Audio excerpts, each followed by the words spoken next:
Praise the Lord. യെസ്രായുടെ പുസ്തകം 9-ാം അധ്യായം അതിൻ്റെ 1 മുതൽ 15 വരെയുള്ളതായ വേദവാക്യങ്ങൾ. അതിൻ്റെ ശേഷം പ്രഭുക്കന്മാർ എൻ്റെ അടുക്കൽ വന്നു.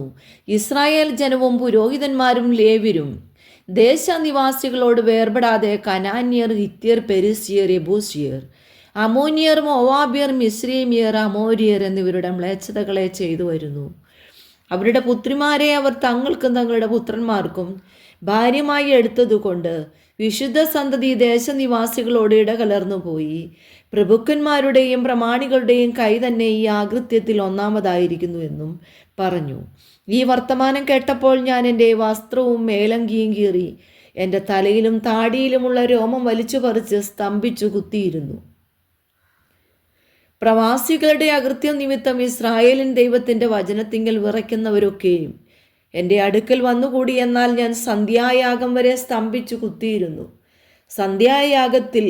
യാഗത്തിൻ്റെ സമയത്ത് ഞാൻ എൻ്റെ ആത്മതപനം വിട്ട് എഴുന്നേറ്റു കീറിയ വസ്ത്രത്തോടും മേലങ്കിയോടും കൂടെ മുട്ടുകുത്തി എൻ്റെ ദൈവമായ യഹോവയെങ്കിലേക്ക് കൈമലർത്തി പറഞ്ഞതെന്തെന്നാൽ, എൻ്റെ ദൈവമേ, ഞാൻ എൻ്റെ മുഖം എൻ്റെ ദൈവമായ നിങ്കലേക്ക് ഉയർത്തുവാൻ ലജ്ജിച്ചു നാണിച്ചിരിക്കുന്നു.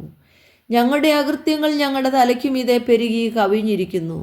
ഞങ്ങളുടെ കുറ്റം ആകാശത്തോളം വളർന്നിരിക്കുന്നു. ഞങ്ങളുടെ പിതാക്കന്മാരുടെ കാലം മുതൽ ഇന്നുവരെയും ഞങ്ങൾ വലിയ കുറ്റക്കാരായിരിക്കുന്നു.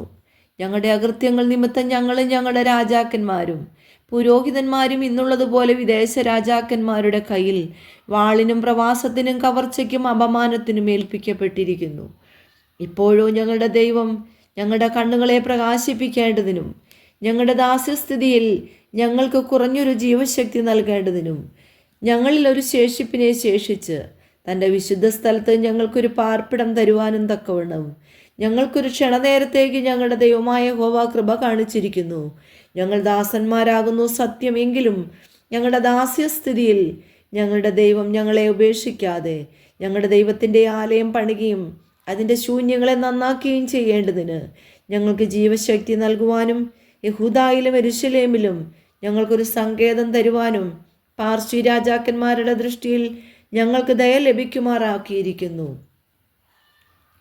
ഇപ്പോൾ ഞങ്ങളുടെ ദൈവമേ, ഇതിന് ഞങ്ങൾ എന്തുപകാരം പറയേണ്ടു?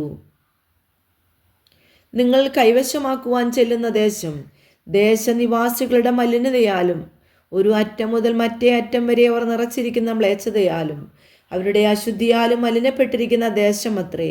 ആകയാൽ നിങ്ങൾ ശക്തിപ്പെട്ട് ദേശത്തിൻ്റെ നന്മ അനുഭവിച്ച് അത് എന്നേക്കും നിങ്ങളുടെ മക്കൾക്ക് അവകാശമായി വച്ചേക്കേണ്ടതിന് നിങ്ങളുടെ പുത്രിമാരെ അവരുടെ പുത്രന്മാർക്ക് കൊടുക്കാതെയും അവരുടെ പുത്രിമാരെ നിങ്ങളുടെ പുത്രന്മാർക്ക് എടുക്കാതെയും അവരുടെ സമാധാനവും നന്മയും ഒരിക്കലും കരുതാതെയും ഇരിക്കണം എന്നിങ്ങനെ നിന്റെ ദാസന്മാരായ പ്രവാചകന്മാർ മുഖാന്തരം നീ അരുളി ചെയ്ത കൽപ്പനകളെ ഞങ്ങൾ ഉപേക്ഷിച്ചു കളഞ്ഞുവല്ലോ. ഇപ്പോൾ ഞങ്ങളുടെ ദുഷ്പ്രവൃത്തികളും മഹാപാതകവും ഹേതുവായി ഇതെല്ലാം ഞങ്ങളുടെ മേൽ വന്ന ശേഷം ഞങ്ങളുടെ ദൈവമേ, നീ ഞങ്ങളുടെ അകൃത്യങ്ങൾക്ക് തക്കവണ്ണം ഞങ്ങളെ ശിക്ഷിക്കാതെ ഞങ്ങൾക്ക് ഇങ്ങനെ ഒരു ശേഷിപ്പിനെ തന്നിരിക്കേ. ഞങ്ങൾ നിന്റെ കൽപ്പനകളെ വീണ്ടും ലംഘിക്കുകയും ഈ മ്ലേച്ഛത ചെയ്യുന്ന ജാതികളോട് സംബന്ധം കൂടുകയും ചെയ്യാമോ? ചെയ്താൽ ഒരു ശേഷിപ്പോ തെറ്റിയൊഴിഞ്ഞു വരോ ഉണ്ടാകാതെ വണ്ണം നീ ഞങ്ങളെ മുടിച്ചു കളയുവോളം ഞങ്ങളോട് കോപിക്കുകയില്ലയോ? ഇസ്രായേലിൻ്റെ ദൈവമായ യഹോവേ, നീ നീതിമാൻ. ഞങ്ങളോ ഇന്നുള്ളതുപോലെ തെറ്റിയൊഴിഞ്ഞ ഒരു ശേഷിപ്പത്രേ. ഞങ്ങളുടെ പാതകത്തോടുകൂടെ ഇതാ ഞങ്ങൾ നിന്റെ മുമ്പാകെ ഇരിക്കുന്നു. അത് നിമിത്തം നിന്റെ മുമ്പാകെ നിൽപ്പാൻ ആർക്കും കഴിവില്ല. ഈ വചനങ്ങളാൽ ദൈവം എല്ലാവരെയും ധാരാളമായിട്ട് അനുഗ്രഹിക്കട്ടെ.